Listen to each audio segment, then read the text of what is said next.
Whack-A-Mole number 90, New Year's Eve edition with the Archivist, Amanda. Aww. Hello, Vinyl Cheers. Community. Happy New Year's Eve. This is seriously the first sip, so we're not toasted, but we may be later. So Whack-A-Mole is usually 5 random picks, but we're breaking the rules here. Not necessarily. We could still do 5 random Oh, picks. okay. Yeah. Or we can do whatever we want. We can do whatever we want. We're going to pull records See how and it showcase them, see how it goes, and see how long this goes. We might go till midnight. I don't think so. Probably not. No. That would be very unlikely.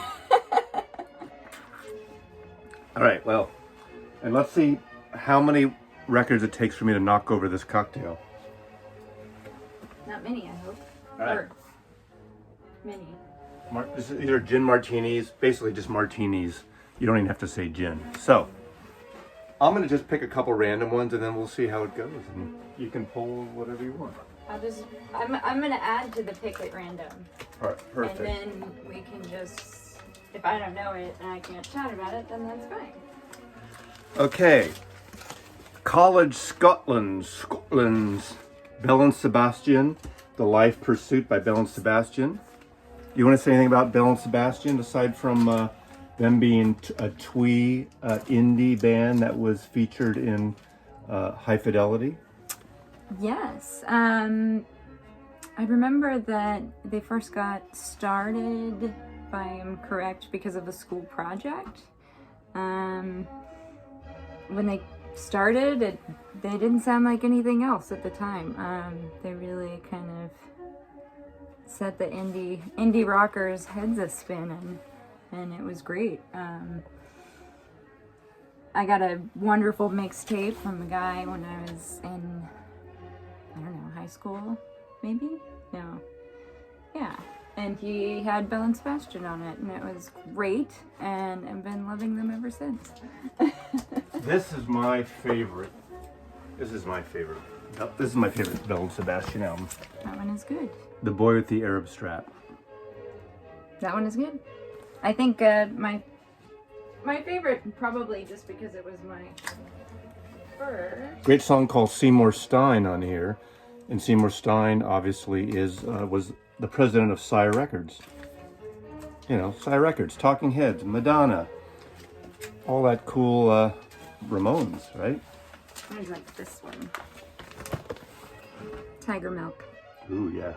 So good. And it's got these cute little drawings in the back. Ah, so good. Every song is so great, so interesting. Love them. We're playing Bach violin concertos in the background just to pretend we're smarter, just to show off we're smarter. I pulled Discovery ELO, you know. This is a promo I got. That song, Don't Bring Me Down. Don't Bring Me Down, Down, Down, Down, Down. With Jeff Lynne's overproduced, compressed production. Saucer promo. I pulled, very accidentally, Graham Parsons and the Shilohs, the early years. I actually don't know this album, but I love Graham Parsons. Went to see his grave in New Orleans, which is obviously a very, controversial subject if you know about Graham Parsons. But I did go, and it was great. It was very cool to see, even though you would have hated it. Did you ever go to the Joshua Tree where they burnt the? I didn't. No, I haven't been out there yet, but I would like to see that too. But or the motel that his roadie held up in, and anyway. Yeah. Joshua Tree, Graham Parsons. Yeah. Too bad we didn't have nudie What a suits little on. baby he is in this. He's so cute. Oh my goodness. So awesome. We're gonna have to play this later. Okay. Another one I just pulled. A classic Merle Haggard. Can't go wrong with Merle. You kidding? Tonight the Bottle Let Me Down. Typical drunk country songs. You know who did a lot of this stuff too? I mean, it's Emmylou Harris. Ah, yes. On their first album, I believe. Trying to see The what Girl else is Turned Ripe. That's kind of a name of a song. That's funny. I have a friend whose mom always says that at 40 men get ripe for plucking. I'm from the South, you know. Anyway, I always thought that was funny, and maybe that's a play on that saying. She was a cyclopedia of funny colloquialisms. She still is. She's the best. I'm overripe then, I guess. So is she, so whatever. I don't even know what that means. Oh, look what... Oh, speak of the devil, look what I picked. This was a random trio. Emmy Lou, Dolly, Linda. This is actually a beautiful record. Super group. Yeah, totally the super group. This is the first of 2 records they did in the 80s. This is 86, I believe, 87. I was a year off. I'm wrong. Sometimes I'm wrong. Yeah, I can't remember everything. But they do Farther Along, a great traditional song. I believe it's traditional. The Byrds covered that. Wildflowers, Hobo's Meditation, Making Plans for Nigel. Oh no, just Making Plans, not the XTC song. You got little check marks. Was this like a radio thing? You know, that's a good question. Someone check this up. I guess someone gave... Ooh. Oh, that's cute. So you never saw this? You I don't remember this I'm embarrassed. We got to show the audience. Look at those little paper dolls. You know, totally kind of sexist, but really cute. Well, 3 women picked it for their artwork. I'm sorry. I know, but it harkens back to a time where, you know, little girls were only allowed to play with dolls. And it reminds me of that song Paper Doll. Maybe we should cut them out after. Is Paper Doll on here? No. There's a great cover It's a terrible song. To Know Him Is to Love Him, cover of the great Phil Spector song with the with the yeah, the Ronettes? well, it wasn't Wasn't Ronettes. the Ronettes, It was Phil Spector's the trio, the Teddy Bears, yeah. Anyway, so all right, let's continue this. I guess that's what we're doing. Yeah. We have a librarian to put all the shit. Oh, did you pull that? I did, but I don't really know anything about it. Okay, so this is you cool. can I talk about this. I love this record. Now, this is a reissue. I do have an original. Sunday's reissue of the fabulous Jefferson Airplane. After Bathing at Baxter's. The irony, I don't know if that's the proper word, it came out just, I don't know, within 8 months after Surrealistic Pillow, end of 1967. And it's really out there. It's more psychedelic. It's more disjointed, but it's become this cult classic. After Bathing at Baxter's, beautiful cover. I think the artist, as I recall, just died this year. I forgot his name, unfortunately. But 2 songs on here are stunningly beautiful. Martha, I think it's a Paul Kantner song, maybe, if I'm not mistaken, if he wrote it. But 2 Heads is on here. It's a great slick vocal. But she has this vocal that she gets into these sort of almost Eastern vocal range, Middle Eastern things she does in her. You know what I'm talking about? I'd have to hear it again. I haven't heard that record in so long. A lot of weird stuff on here, but this has become a favorite of psychedelic aficionados. Of course, the great San Francisco band, my favorite of the San Francisco's, quote, Summer of Love, late 60s ballroom bands, Jefferson Airplane. Amazing. Gotta love these. Marty Ballin, Paul Kantner, Jorma Kaukonen, Jack Cassidy, Grace Slick, and Spencer Dryden on drums. He was what a great drummer. You look like, I'm not looking.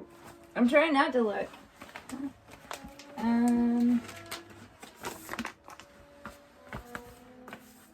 Nora Jones, Daybreak. I can't talk about every single record in this room, so Maz is going to have to show up and talk about some stuff. We know that she almost single-handedly resuscitated Blue Note Records.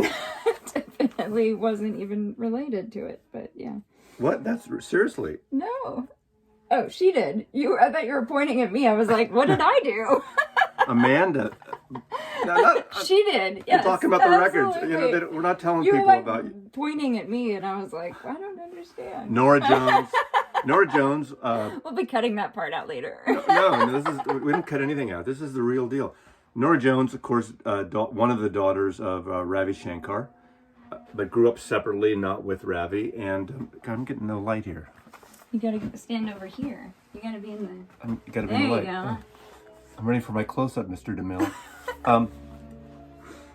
Seriously, Nora Jones, not Amanda, the archivist, single-handedly pretty much resuscitated around, what is it, mid-2000s, whenever it was, Blue Note Records with that... Agreed. Yeah, and beautiful piano player, beautiful voice. It came at a nice time. It's sort of cabaret, jazzy, pop, but really nice. This is 2016. There you go, 2016 record of hers. I don't know what to say about it. She has a great career. I have that audiophile box of her records, and she did one of her records was produced by Danger Mouse, which is really interesting. She's done a sort of a country bluegrassy kind of record too. So she's got a wide range. She does have a wide range. Part of the New York Lower East Side scene for a while with Teddy Thompson. They would play around. Teddy Thompson is the son of Richard and Linda Thompson.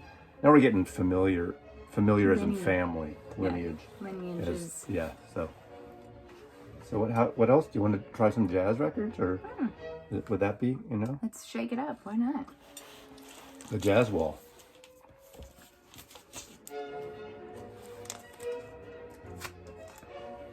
No, I can't do it. I can't. We haven't had enough to can't do drink it all. We haven't had enough I know. All right, what do we have here? We have Masterpieces by Ellington. Duke Ellington and his orchestra. I can honestly tell you I've never heard this record, but love him, obviously. What's it got on it? It's got... In the Mood? Mood Indigo. Oh, Mood Indigo, sorry. Sophisticated Lady. The Tattooed Bride. If I ever get married, that would be me. Solitude. In uncut concert arrangements. Very cool. It's very beautiful, obviously. Let's see what's going on with this one. Okay. It was recorded in 1950. This is one of Michael Fremer's top 100 audiophile records that you should get. Even though it's in the 50s. Analog Productions did a great version of this. So, Masterpieces by Ellington. It's highly recommended in the audiophile community. But it's just great music anyway. And look how pumped he is in this drawing. That's good. He's super pumped. You know what's great? He doesn't have teeth. He just has just a white. Yeah. Show closer to get it. He's so pumped. He's like, I'm gonna sing. I'm gonna play this for you. It's gonna be great. Okay, I'm gonna pull a jazz. Do it. Random jazz. I'm not looking. Oh. We got some spiritual jazz here. Ooh. A monastic trio of Alice Coltrane. Yeah. Harp and all kinds of monastic-y spiritual jazz stuff. Such a good cover. Yeah. The music is dedicated to the mystic Onaderuth, known as John Coltrane, during the period from September 23rd, 1926 to July 17th, 1967, when he passed. So it's a bit of a monastic trio. Does that sound sort of culty religion-y kind of? Is that like monkey? I like the idea of atomic peace. It's the name of one of the songs. Yeah. Okay. Gospel Train. Lovely Skyboat. Oceanic Beloved. These are great song titles. I think you should do a haircut like that. It's kind of like Princess Leia. It seems like a lot more work than I'm probably willing to put into my hair. Okay. Double fisting. Let's do 2. I always show this one. The very first Bee Gees album. We're gonna have to move them around so that he doesn't pull the same ones all the time. You're gonna fuck with me and move my whole collection around. That would really. It'd be worse if someone came along and took the records out and just put them in different covers. Every single one. First Bee Gees album. watch the documentary on HBO or whatever it is, HBO, I think. It's really good. So good. And remember, those of you in the know that the Bee Gees aren't just disco divas, the Saturday Night Fever, which is fun stuff anyway. Sure. But the first album, 1967, they were just kids, born in Britain, emigrated to Australia, came back to Britain, recorded. This is a very poppy record. And I tell you, Barry Gibbs, they're all great songwriters. But there's a song on here that I love that people don't think about, written by Robin and Barry, and that's Please Read Me.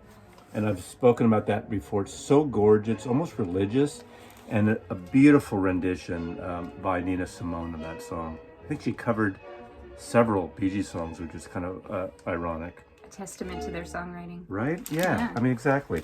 And then I picked, this is one you don't see a lot here, the great Tim Buckley, Symphonia. Oh, Sophrona. See, I can't even pronounce Sophronia. It's a hard one. That's one of those. Sophronia, of course. Look at that. What a sad. He's ending. like, even I don't know how to say it. Hey. We're here like as long as the tape runs out. I think I put a 90-minute cassette in here, so we're good to go for a while. Hey. I don't know. I don't know either. You want to see my shoes? Can you? I can't. Can you lift this up? They're very shiny. Well, we'll show you later. These are my party shoes. These are like, let's get down. Get down. Anyway, Tim Buckley died at a young age. His son Jeff Buckley died at a young age.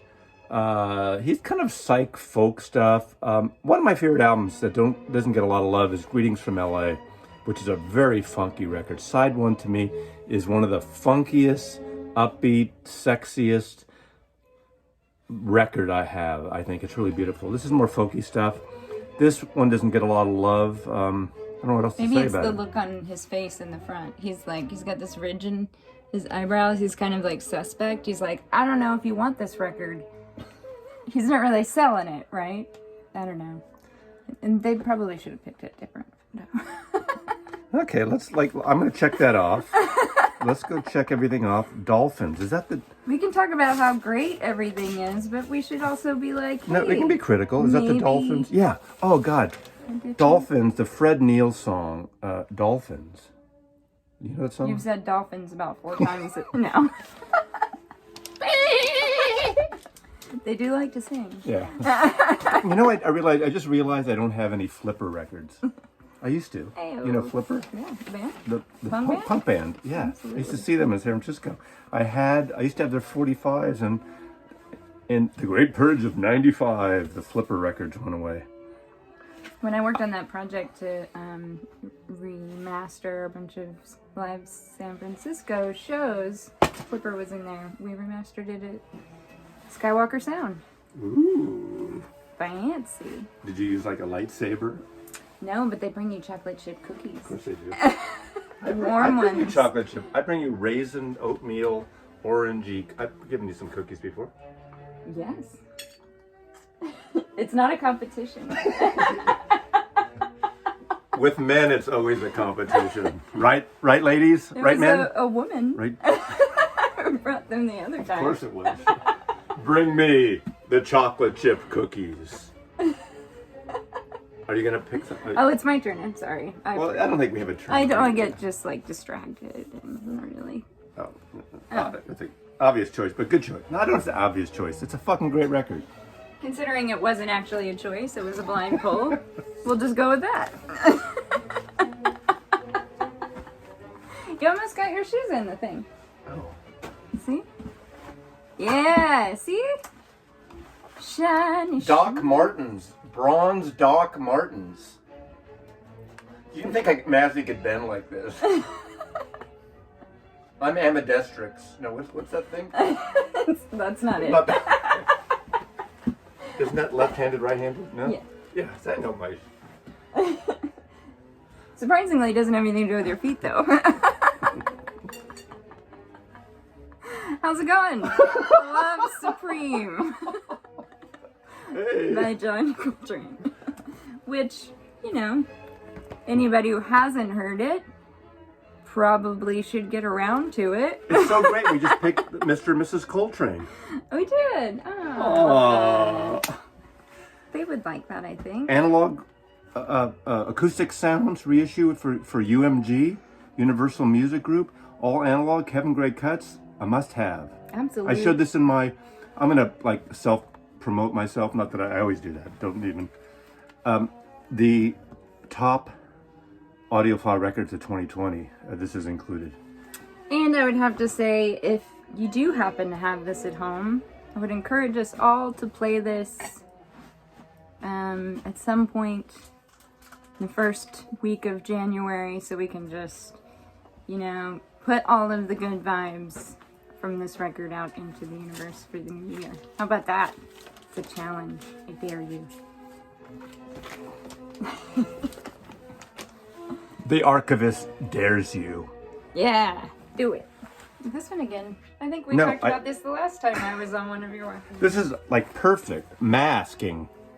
Okay, Sonic Nurse, Sonic Youth. Love this record. Look, what a great painting. Who did the painting now?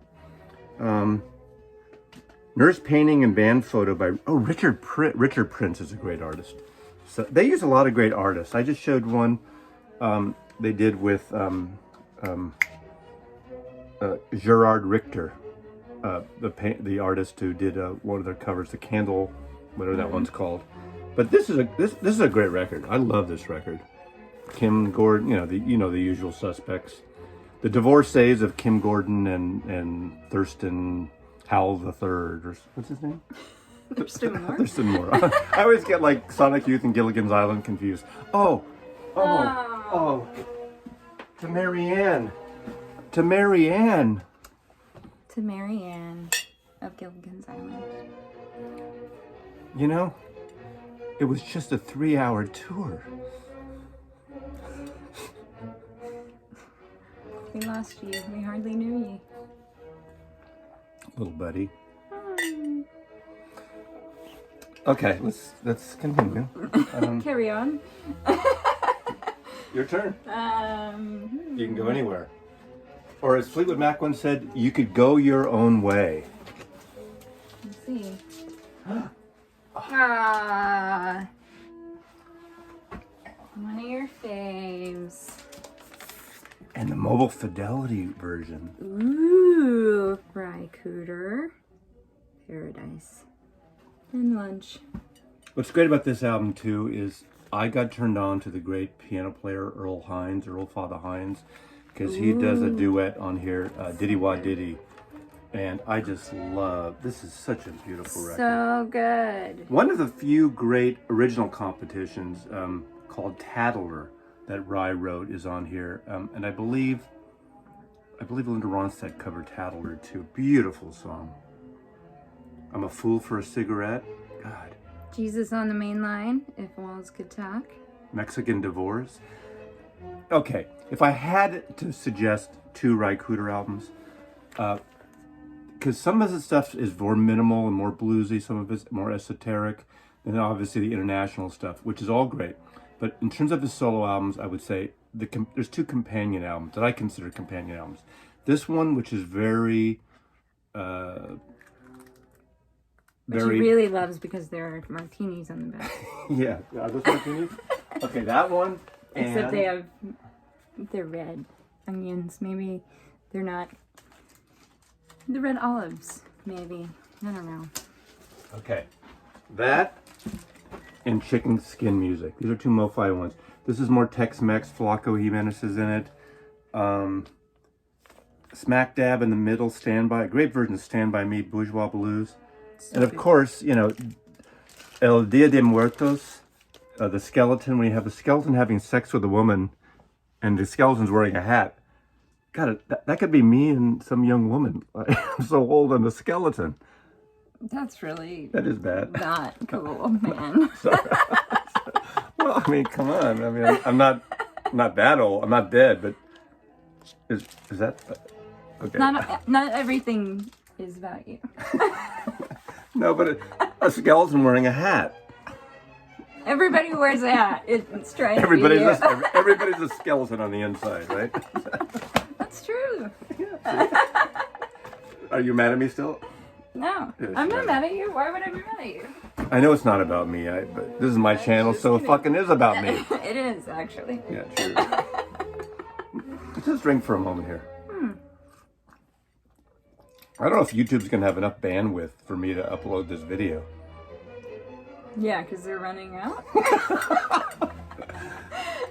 Googly moogly, googly. Okay, your turn. Okay. Oh, can you pick right? We will. Yeah, your turn. I go where I want. Can contain me. I know. Actually, I've been pretty good the last year containing you. Nuh-uh. Okay. That's the perfect place for that drink. Just don't kick it over, I know. man. Oh. All right. Sam Phillips. World on Sticks. I actually don't think I've ever heard this one of hers. Yeah. 2018. You're gonna have to pop in with some. I believe this is here. her last album so far. She lives in LA. She actually did the score and the musical contribution to the TV show Gilmore Girls. But anyway, she started as a Christian artist. But I don't have any of her Christian music. She married T-Bone Burnett, and T-Bone produced a lot of her records, including her great debut on Virgin Records, The Incredible Wow, which is an absolute grail. Must have. Love that record. Very pop, but later on, I mean, his stuff, the way T-Bone And you'll produced realize her, that you've heard parts of it all Right. over the place. she's very Beatlesque in the way she writes her stuff. When T-Bone produced about half her records, it's very that T-Bone, like a lot of great acoustic instruments. Of course, T-Bone Burnett did "Oh Brother Where Art Thou" and Elvis Basically Costello, everything and that's great. Yeah, the Robert Plant and what's the country singer Alison Krauss record. He's done so much. This is actually signed by Sam, of course, not to be any connection with Sam Phillips, the producer of Elvis Presley and Sun Records. I just love her voice. Oh, here's a little trivia thing. The director of Die Hard 2, that's the one, no, Die Hard 3, whichever the Die Hard was, the Samuel Jackson, I don't know, 3, whatever. And the villain is Sklar from Lion King. What's that actor's name? Jeremy Irons. Okay. I'm going a long way around to tell this fucking story. So the director of that sees this album. What's it? Phillips. I can't find my records anymore. Okay. The director of Die Hard 3 sees this record cover. This is an amazing record. Martinis and bikinis. Look at this photograph. Anyway, the director sees this photograph and didn't meet her, hires her to be sort of not the sidekick, but the assistant to Jeremy Irons, the villain. So in Die Hard 3, she plays in it. I don't think she even says a word in the whole movie, but she's got this great Eastern European look there, like a spy. Look at that picture. That's pretty cool. Did you know that? I did not. Isn't that kind of a cool story, though? Yeah. Like you buy a record, you see it, and she's in my movie. Yeah. This is a great record. Get her. After Incredible Wow, this is my favorite. If you can find this, it's kind of hard to get now. It's out of print. I don't know why they don't keep these in print. This is a pressing on Omnivore. Of course, this is the period when CDs were king. They're a little smaller, and that's why they don't keep it in print. Yeah, CDs are like this smaller. No, omnivore. Oh. But I hope she brings them back to really. I hope she issues all her records. I have. This looks like pristine condition. Well, because I take care of my records. I know you do. I'm just saying. This See, looks I wish I could do a perfect. picture of these shoes I'm wearing like that. Is that a great shot? If you want to go lay down in the street or something, I'll take a picture of you. We're gonna have a fun night tonight. Your turn. Oh, you still want to walk back? Okay. Yeah, I'm shaking it up, guys. Ooh. Oh, cute. Let's see. Anything Goes. The Dave Brubeck Quartet. Playing Cole Porter songs. So cool. Anything Goes. Love for Sale. Night and Day. What Is This Thing Called Love? I Get a Kick Out of You. Classic. I get no kicks from champagne. Pure alcohol doesn't thrill me at all. Da, da, da, da. Remember? I get a kick from cocaine. I think Sinatra or one of the artists like takes off the cocaine part and switches around for mass media. Yeah. Yeah. I didn't really just one sniff. That's how it goes. You know, Cole Porter was doing blow. You just know it, right? Most people were at the time. Yeah. Just One of Those Things. You're the Top. All Through the Night. Back when they really knew how to party. And where all of the great records had some sort of female body part luring you in, because that's how they rolled back then. Yeah, I don't know. Can't go wrong with that. Anybody playing Cole Porter songs is probably a freaking great record to pick up. I've never seen any bad playing Cole Porter songs albums. Have you? Solidly? I don't know, but I could do a picture of that with my shoes. There you go. Cover. It's kind of like, that could be my, those are nothing like my legs, but I don't think. We'll see what happens. So. Don't box me in. Perfect. Cole Porter wrote that. We're here all night. So. Okay, this is an incredible record. And, oh, perfect. Little Feat's debut. Now, FEAT, Little Feat. Next month, January, or tomorrow, January 2021, will be the 50th anniversary of this album. I don't know what day it came out, but it came out in January. How do I know that? How do I know this shit? I have no fucking Isn't that idea. pretty cool? I was there, because I was there. You weren't there. I was there. Oh, yeah. Okay. I can't remember last week, so that's great. Okay, Little Feat. Bill Payne, Lowell George is the nucleus, but Bill Payne on keyboards. Ry Cooder's on this album. He plays bottleneck on Willin'. Now, oh, they have a G on Willin' here. Funny. Maybe it was called Willin' with a G. Okay. Oh, Willin'? Like the song? Well, he wrote it. Lowell George wrote it. Nice. This is the very first original version of Willin'. Of Ah, course, I it's didn't been know that. covered by the Byrds. It's been covered by Linda Ronstadt. I've been from Tucson to Tucumcari, Tehachapi to Tamaulipas, driven every kind of rig that's ever been made. Even took the back road so I wouldn't get weighed. If you give me weed, whites, and wine, show me a sign, and I'll be willing to be moving. God. My buddy David D does a fantastic cover of this song. David Dundaro. You should check him out if you don't know. Yes. Brides of Jesus is on here. Truck Stop Girl. Strawberry Flats, not to be confused with Strawberry Fields. Now, produced by Russ Titleman, who was a A&R and Warner Brothers producer. Sneaky Pete is on here on pedal steel. Lenny Warnaker. This is the cover photograph by Susan Titleman, who is still married to Ry Cooder. Russ Titleman's sister, Susan Titleman, married. What an incestuous world Warner Brothers was. But this is her first album. I love Little Feat, so let's have a toast for 50 years of Little Feat. Of course, there's a break off there's connection with Frank Zappa and that whole thing, and the band Fraternity of Man that I just showed with they did Don't Bogart That Joint, My Friend, was kind of an offshoot of Little Feat too. So did something happen? Did I miss? You get in the frame here. My lemon peel shifted during my sip, and it made a little bit of a splash. Nice.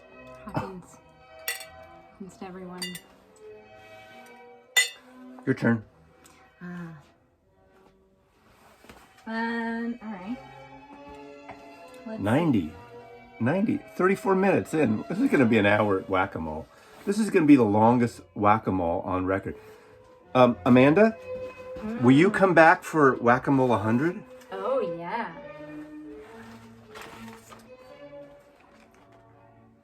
Oh my God. This is absolutely the worst Kinks album ever made. If it wasn't the Kinks, I would throw this record out. It's the one record they made for Columbia Records. This is a public service announcement. It's a piece Don't of shit. buy this. Piece of fucking shit. Phobia. I'm afraid. Phobia. I'm afraid of this record. Look at that. Look at Ray and Dave. Yeah, there's a lot happening in here. There's like a poster, lyric sheet, something or other. Whatever. Yeah. I have it to completest, which I shouldn't have, but I tried to like this record. I mean, some of you heavy metal guys might like it because it's more rock and roll, and I have no aversion to rock and roll Kinks, but it's just not. I mean, Ray is clever. This is not clever. I'm getting like a dark vibe from this. Yeah. What with all of the mayhem happening on the cover, I'm gonna say probably not. Yeah. Somebody was working some stuff out. Some of these titles: Wall of Fire, Phobia, Don't. That's an actual name. Don't. Over the Edge. Hatred. It's a duet, so that is nice. Ray Davies, Dave Davies. It's kind of the Davis, excuse me, the Wanker brothers, like the Gallaghers, Noel and Liam and the Everleys. Yeah. What's up with these fucking Wanker brothers? You see this one? Don't buy it. Yes. I will sell it to you for $500. The first person that wants to donate, come on, pledge night.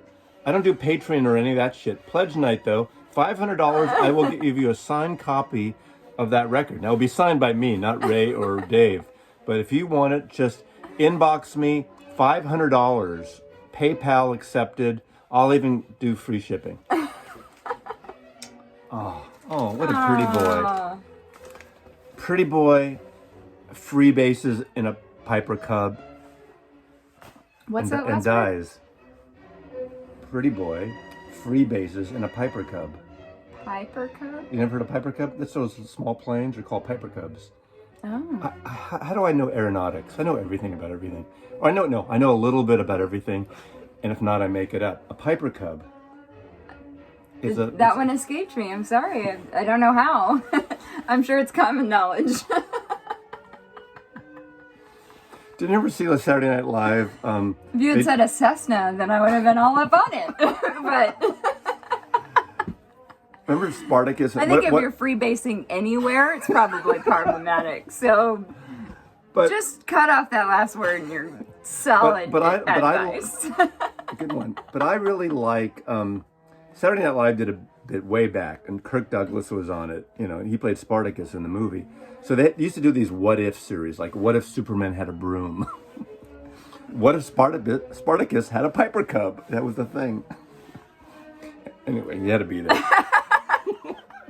Hilarious.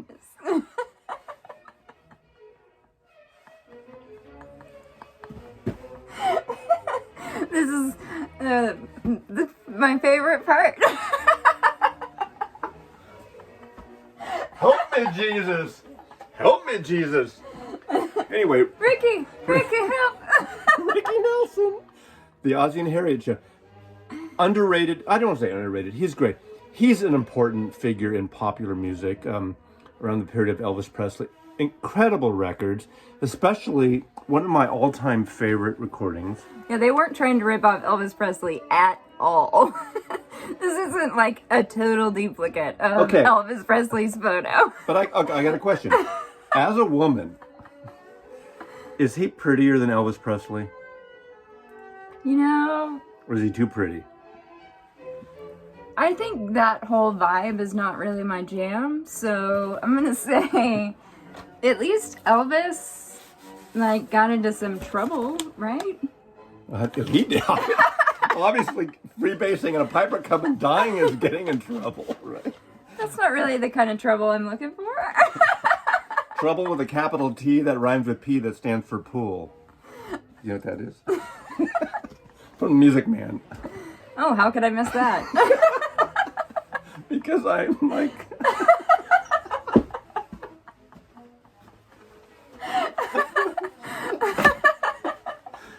Nothing in up my sleeve. Presto. Hey, Rocky, watch me pull. Okay. This your is turn. ridiculous. Wait till we get to 100. Oh, you're going with jazz again. Okay. And there's right here. I don't know anything about this. Well, you pulled it. It doesn't matter. This isn't my collection. Okay. Do you know about this one? It's my record. Herbie Hancock. Okay. This is a direct-to-disc. Direct step. It's a direct-to-disc Herbie Hancock recording that originally I think came out only in Japan. It's called Direct Step. He's wearing his pajamas while he's recording it. So it looks like it's a work-at-home thing. It looks like he's wearing his pajamas, doesn't it? He's just chill, man. He's Herbie Hancock, dude. He's chill.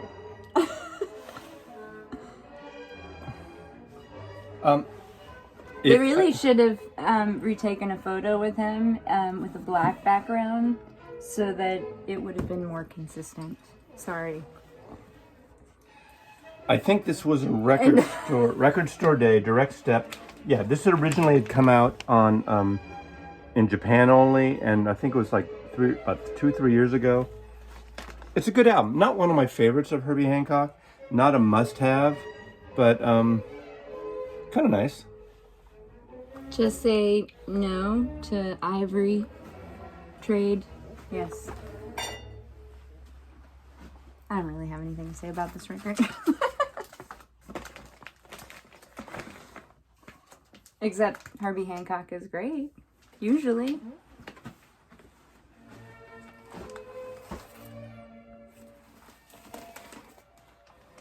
Now, right after the Beatles came to America with the British invasion, the second group was DC-5, Dave Clark 5. The first concert I ever saw in my entire life was Dave Clark 5. Solid mention in High Fidelity if you are a, movie trivia quizmaster. Remind me, I don't remember. It's a Did they long, like 'em? tedious Did story, they like 'em but or yes, dump on there 'em? was it was a solid mention, What a great name for a song. Bits and Pieces, when you think about it. Now, seriously, the drumming on this is incredible, and the percussive on this. And this is probably a mono. Yeah, I have a mono and stereo version, but look at this, with the hype sticker actually hyped on, includes bits and pieces. Stuck on, yeah. Glad All Over was... I want to see what's happening. Glad All Over is a great song. Bits and Pieces. Chiquita, as in banana, but not that Chiquita. Do You Love Me? A cover song, Do You Love Me? Do that. Everybody covered that song. All those groups, those early British groups would cover Do You Love Me? American groups too. It was an early popular cover thing. Okay, Dave Clark 5 are, I don't want to say they're underrated, because that's like I hate to say underrated cliche, but one thing I will say that Dave Clark himself turned into a big fucking wanker, in my opinion. He managed the group, took all their money, he put his name on everything. He was a drummer, but he was a savvy businessman. If you saw him during the Rock and Roll Hall of Fame, looks like he had 16 years of plastic surgery reconstruction, which was kind of scary. And I hate to talk physically about a pop star, but really Didn't really bad idea. But Mike Smith, who was their lead vocalist, literally fell off a roof. I think he broke his neck, was paralyzed or something. And I don't think Dave Clark really helped him a lot. And okay, why you got me going here? Dave Clark never released their entire catalog during the CD era. When CDs were selling, they could have made everyone some money, including himself. He made money a lot of other ways too, which is really shitty. They put a double CD best of, and that's come out a few times, but they've never reissued the CD catalog ever. It's almost too late now because all those people are dead. And nobody buys CDs. Right, exactly. They missed the window. Even in this vinyl resurgence, you think They could redo the vinyl. they could do like a box. I mean, not Yeah, that there's a huge audience, but they could do a limited, 1,000, 2,000 copy. I bet you a Dave Clark 5, the mono LPs. I'm getting serious now. I need another drink. Your turn. Anyway, Dave Clark. I like the Dave Clark 5, and I keep forgetting of playing their stuff, but again, Bits and Pieces rocks, and Glad All Over is incredible. The ballad, the beautiful ballad Because is really nice too. So I'm a big fan of soundtracks written by Nick Cave and Warren Ellis. So, West of Memphis, amazing. I don't know how many of you seek out soundtracks. I'm not really like a soundtrack kind of a person, really. But Nick Cave, Warren Ellis soundtracks, I am always interested.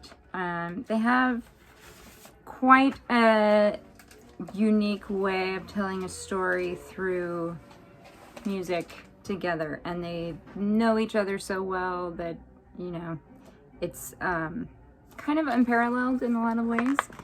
These two fellas. I'm sure Maz has shown you Idiot Prayer. Can't go wrong with that. It's one of the best top 20 releases of this current year. Idiot Prayer was in my best of the year, and it's that live solo show he did in London in that huge palace, that beautiful room, where he covers some of his best songs, and it's just a gorgeous record. Idiot Prayer, highly recommended the vinyl version of that. Totally recommended. But also West of Memphis and basically any of the Nick Cave, Warren Ellis soundtracks, highly recommended. They're all really interesting, amazing. Amanda, I'm partial to your Abracadabra. Ian Dury. Ah! You know that song? I'm partial to your Abracadabra. I love Ian Dury. Wake Up and Make Love to Me. Sweet. That is a great song. You should definitely put it on a mixtape if you're ever making a mixtape. And for somebody that you're hot on. Sweet Gin. I just had some gin. Sweet Gene Vincent is really great. Blu-ray Dickie. This is a great record. I mean, a couple of his records are great, but this is the first one, and this is like nothing else. This was on Stiff Records. This is my. There's some, Stiff Records is amazing. My original UK copy. Love him. And I don't want to get too graphic, but their original byline, if it ain't stiff, it ain't worth a fuck. That's that right. Was their whole thing. That was their motto. Tagline. Yeah. Oh, I thought that was something else. Never mind. Yeah. It's great. No, Ian Dury put out a couple of great records. And he died and young. And he was super, underrated. He had muscular dystrophy, I believe. Yeah. Yeah, I think that's his son, actually.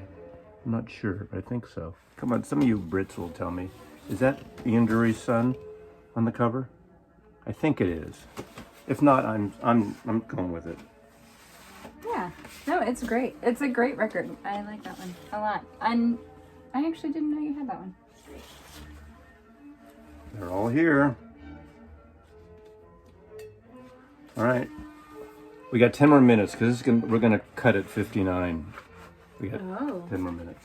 Okay. I think an hour's of whack-a-mole is enough. But everyone loves the Archivist. Is anybody still watching The Archivist, believe me, they're watching. If it was just me solo, but with the Archivist showing up as our guest, you get requests all the time. People say, where's the Archivist? I'm in France. I'm in Germany.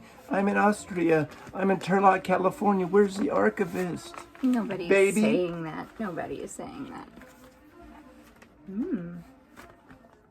What's up, guys? Traffic. The best Traffic album by far. Their second album. The last album with Dave Mason. I don't have a lot to say about this. I haven't heard it in a long time. It's an incredible album produced by Jimmy Miller. It's got You Can All Join In. It's got Vagabond Virgin. It's got... I'm going to have to listen to this again. It's been ages. I have it, but I don't think I've heard it in ages. Feeling All Right. I'm feeling that song has been covered by a lot of people. It's an incredible song. Pearly Queen, Crying to Be Heard. Oh, an all-time favorite of mine. This is a top 25 album of all albums in the entire history of the planet for me. Really? Yeah, totally. Wow. And we haven't listened to it all. We've never listened to this together. And it's on your top 25 of all records ever? Yeah, I'm holding out on you, babe. What the hell, man?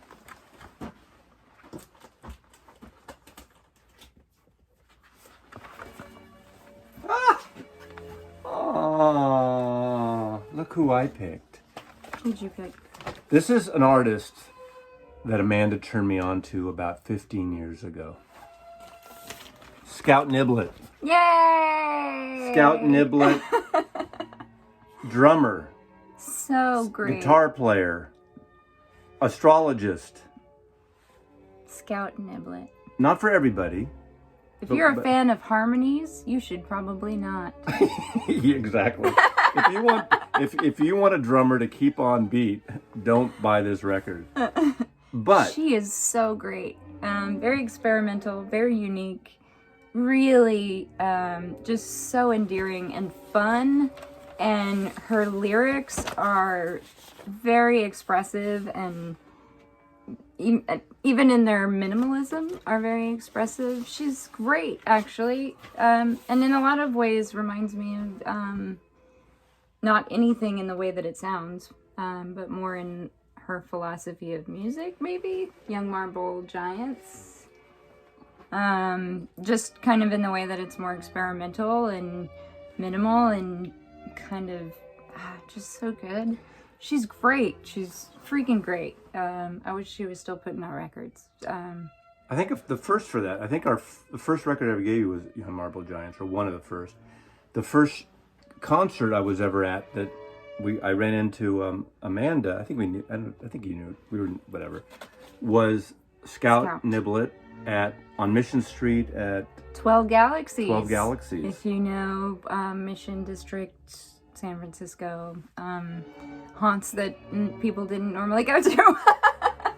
But it was... Yeah, but she was, amazing. What's that guy that used to carry that sign? The Filipino guy that... Yeah, the End of Days guy. End of Days sign. Like 12... It was actually had said 12 Galaxies in bold letters or something.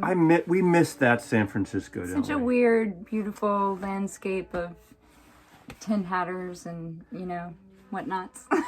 Every woman in the world needs a welding torch. Agreed. Yes. Yeah. My best friend, who actually, big fan of Scout Niblet, learned how to play drums because of Scout Niblet. Playing along to Scout Niblet songs, taught me how to weld long before I ever shared Scout with her as a musician. So, how cool is that? Does your friend play offbeat like Scout Niblet? She does when she mimics her. Scout Niblet also live. She wears different wigs and things. It's to look like wigs. It's incredible. But she's done stuff with Bonnie Prince. Yes. Bonnie Prince Billy. A few other folks that are escaping me at the moment. But dig into her because she's amazing. She's this great. is 2010, so it's 10 years old now. Drag City Records. Hard to get. You can find it on Discogs, but long out of print.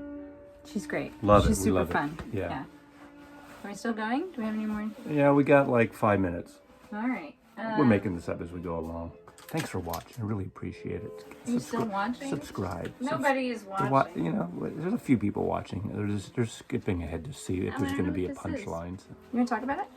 Oh, okay. I know you're not a grunge person per se, and I didn't get into this till I moved to. No, this is like for the first time. This is like a grunge supergroup. Mad Season.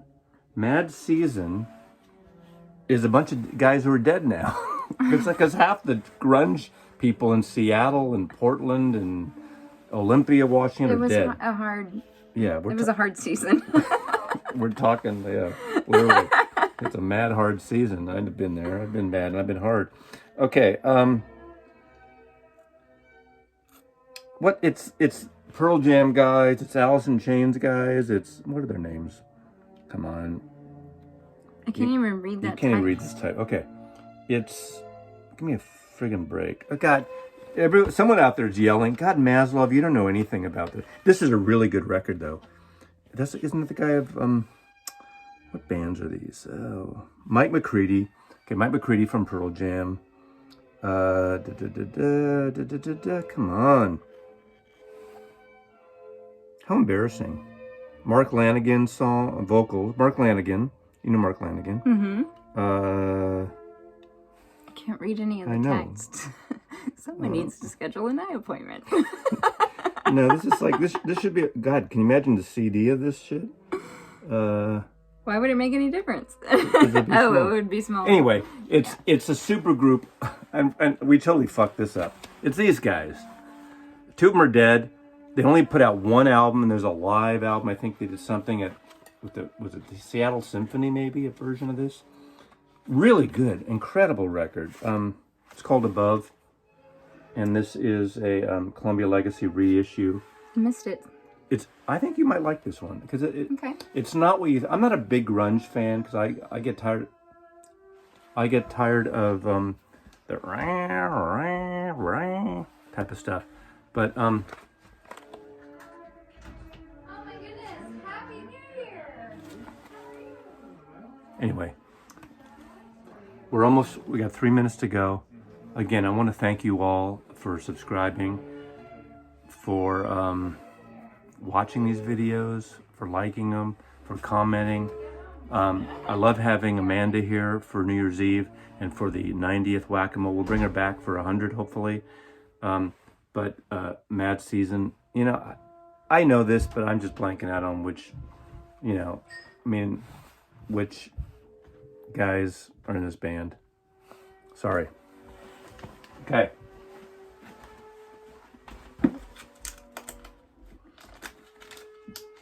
Okay, we're almost done. Pick a couple more. Oh. A couple? This is one of the top rarest records in my collection in terms of value. We have 2 minutes to go. This is the first album by San Francisco-based Residents, avant-garde art, multimedia band. Of course, cease and desist order because of this cover. You know this cover, don't you? Of course you know this cover. Everybody knows that. If I have to show you this, but you know. It's sealed, 1,000 copies only. Came out in 1974 on Ralph Records. It's worth about $500-600, and I paid was at $3.99 for it. So there you go, cease and desist. But look at that. Paul McCrawfish, John Crawfish, George Crawfish, and Ringo Starfish.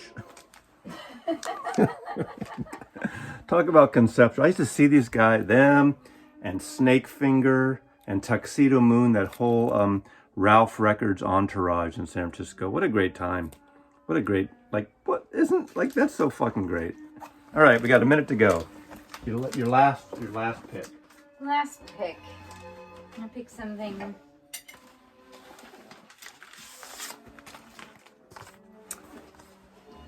I'm gonna do Leonard Cohen.